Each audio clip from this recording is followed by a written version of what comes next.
जैसा कि आप सब लोग जानते हैं कि चेक बाउंस का केस जो है वो एक क्रिमिनल ऑफेंस है और जिसमें 2 साल तक की सज़ा का प्रोविज़न है। और ये जो सज़ा है वो सिंपल इम्प्रिजनमेंट भी हो सकती है और साथ में रिगरस इम्प्रिजनमेंट भी हो सकती है। और साथ में ही कोर्ट के पास ये भी पावर है कि अगर 1 लाख रुपए का चेक है और वो चेक बाउंस का केस चल चुका है बाउंस होने के बाद, तो यहाँ पर कोर्ट जो है वो double of the cheque amount जो है वो कंपनसेशन देने के लिए बोल सकती है एक्यूज को कि आपने जो है वो double of the cheque amount complainant को कंपनसेशन देना है। लेकिन अब यहाँ पर ऑनरेबल सुप्रीम कोर्ट की नई गाइडलाइंस आ चुकी हैं कि अगर पार्टीज के बीच में एक कॉम्प्रोमाइज हो जाता है या फिर एक सेटलमेंट हो जाता है तो यहाँ पर कोर्ट को जो है वो सज़ा की तरफ ध्यान नहीं देना होगा, बल्कि कोर्ट को जो है वो कंपनसेशन और सेटलमेंट की तरफ ज़्यादा ध्यान देना होगा, क्योंकि सज़ा देना कोई भी सॉल्यूशन नहीं है। सो फ्रेंड्स, जानेंगे आज की इस वीडियो में क्या है वो नई गाइडलाइंस जो कि ऑनरेबल सुप्रीम कोर्ट की तरफ से आई हैं। सो फ्रेंड्स, मैं हूं एडवोकेट मोहित और आप देख रहे हैं हमारा चैनल मोहित सिंह रुअल। अगर आपने ये चैनल अब तक सब्सक्राइब नहीं किया तो चैनल को सब्सक्राइब कर लीजिए, क्योंकि चेक बाउंस से रिलेटेड बहुत ही बढ़िया कंटेंट इस चैनल पे आने वाला है। सो फ्रेंड्स, बिना किसी देरी के चलिए वीडियो शुरू करते हैं। सो फ्रेंड्स, जिस जजमेंट में ये लॉ पॉइंट डिसाइड किया गया है उसका नाम है messrs Newin export versus A Subramaniam. 11 जुलाई 2024 को ऑनरेबल सुप्रीम कोर्ट की अभी ये लेटेस्ट जजमेंट आई है। तो अब हम सबसे पहले इस केस के फैक्ट जान लेते हैं कि इस केस में क्या हुआ था।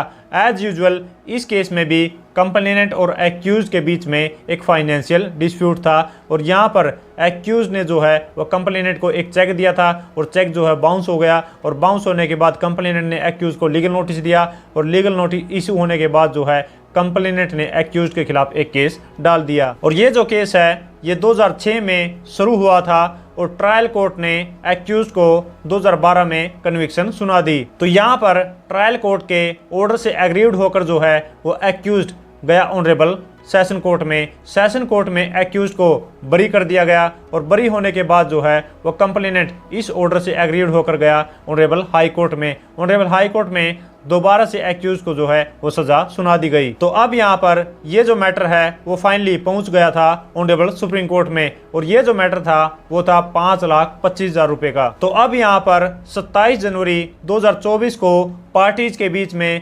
कंप्लेनेंट और एक्यूज के बीच में एक सेटलमेंट हो गया और एक्यूज ने ये मान लिया कि मैं 5,25,000 रुपये जो है वो कंप्लेनेंट को दूंगा और साथ में ही एक्यूज ने वो जो अमाउंट है वो कंप्लेनेंट को पे भी कर दिया था। और यहाँ पर कंप्लेनेंट ने अपना नो ऑब्जेक्शन भी दे दिया ऑनरेबल सुप्रीम कोर्ट में कि अगर एक्यूज की कन्विक्शन जो है अगर उसको सेट असाइड किया जाए तो उसको कोई भी प्रॉब्लम नहीं है। तो यहाँ पर ऑनरेबल सुप्रीम कोर्ट ने कंप्लेनेंट को अपना एफिडेविट फाइल करने के लिए बोला कि आपने जो है वो एफिडेविट देना है कि ये जो सेटलमेंट है, ये जो कॉम्प्रोमाइज है वो आपकी कंसेंट से, फ्री कंसेंट से, फ्री विल से एग्जीक्यूट हुआ है। तो यहाँ पर कंप्लेनेंट ने जो है वो अपना एफिडेविट भी सबमिट कर दिया। तो यहाँ पर ऑनरेबल सुप्रीम कोर्ट ने इस केस की फाइंडिंग्स को देते हुए कुछ गाइडलाइन जो हैं वो दी और उसमें सबसे पहली गाइडलाइन ये थी कि जो भी कंपनसेटरी एस्पेक्ट है उसको प्रायोरिटी देनी चाहिए, ना कि जो कि पुनिशमेंट का एस्पेक्ट है।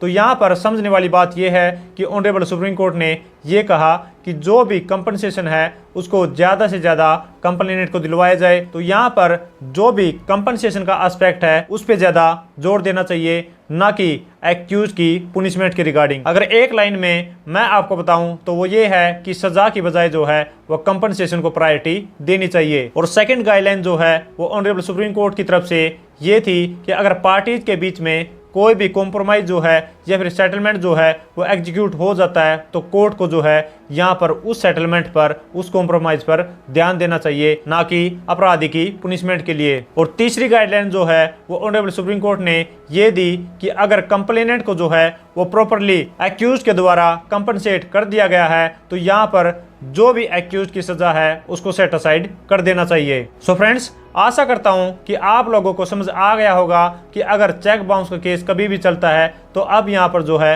वो सज़ा एक मेन प्रोविजन नहीं रहेगा, या फिर सज़ा को जो प्रायोरिटी नहीं दी जाएगी। और यहाँ पर अगर एक्यूज के द्वारा कंप्लेनेंट को प्रॉपरली जो है वो कंपनसेट कर दिया जाएगा तो यहाँ पर एक्यूज को कोई भी सज़ा नहीं होगी। सो फ्रेंड्स, आशा करता हूँ इस वीडियो से, इस जजमेंट से आपको कुछ सीखने को मिला होगा। और अगर ये वीडियो आपको अच्छी लगे तो लाइक कीजिए, शेयर कीजिए, और अगर आपने ये चैनल अब तक सब्सक्राइब नहीं किया तो चैनल को सब्सक्राइब कर लीजिए, क्योंकि चेक बाउंस से रिलेटेड बहुत ही बढ़िया कंटेंट इस चैनल पे आने वाला है। सो फ्रेंड्स, इस वीडियो में इतना ही। मिलते नए वीडियो में नए किसी लीगल टॉपिक के साथ, तब तक के लिए thank you so much, bye bye.